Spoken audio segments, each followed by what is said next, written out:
যুক্তরাজ্য প্রবাসী হাফিজ মৌলানা শাকির আহমদকে সিলেটে মিথ্যা মামলায় গ্রেফতার ও জেলে প্রেরণের প্রতিবাদে আজকে ভয়েস ফর দ্য ইউকের পক্ষ থেকে আমাদের প্রতিবাদ সভা। এই সভায় আমাদের কমিটির নেতৃবৃন্দ জরুরি ভিত্তিতে এই সভায় উপস্থিত হয়েছেন। সবাই বলেছেন হাফিজ শাকির আহমদ পরিবার পরিজনে দেশে গিয়েছিলেন হলিডে করতে, উনি ফেরার পথে ওনাদের অ্যারেস্ট করা হয়েছে।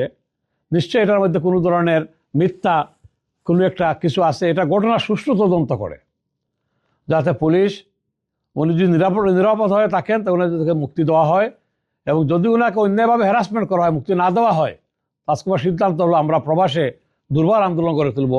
ওনারা মুক্তির দাবিতে যত ধরনের প্রোগ্রাম আমরা কর্মসূচিতে আমরা বাধ্য হব। ব্রিটেন প্রবাসী ইমাম হাফিজ শাকির আহমদকে বাংলাদেশে মিথ্যা এবং ষড়যন্ত্র মামলায় গ্রেফতার করা হয়েছে, তার আমরা তীব্র নিন্দা জানাচ্ছি এবং ঘটনার সুষ্ঠু তদন্ত দাবি করছি এবং প্রকৃত দোষী তাকে খুঁজে বের করে শাস্তির আওতায় আনার জন্য সরকারের কাছে, প্রশাসনের কাছে আমরা জোর দাবি জানাচ্ছি।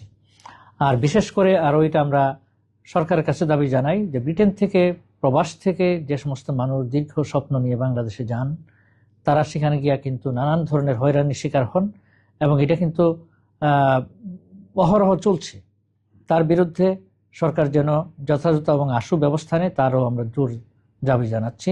আর আমরা কিন্তু অচিরেই যদি এই ঘটনার যদি আমরা সুষ্ঠু তদন্ত এবং বিচার যদি আমরা না দেখি, তাহলে কিন্তু অচিরেই আমরা বড় ধরনের আন্দোলনের ইনশাআল্লাহ সবাইকে নিয়ে আন্দোলন করে তুলব।